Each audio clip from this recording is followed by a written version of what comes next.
I'm here at the 13th annual Ceviche AguaChile Festival. Let's check it out.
My name is Edgar Cisneros. I'm the organizer of the Festival del Ceviche AguaChile from Puerto Vallarta. This is the 13th edition.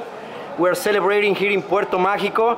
We are so happy to have a lot of people. We're having 12 restaurants participating in this edition. We're having more than 50 different recipes, ceviche aguachile, made of tuna, shrimp, fish, octopus, oyster, scallops. We have all the seafood you guys can imagine.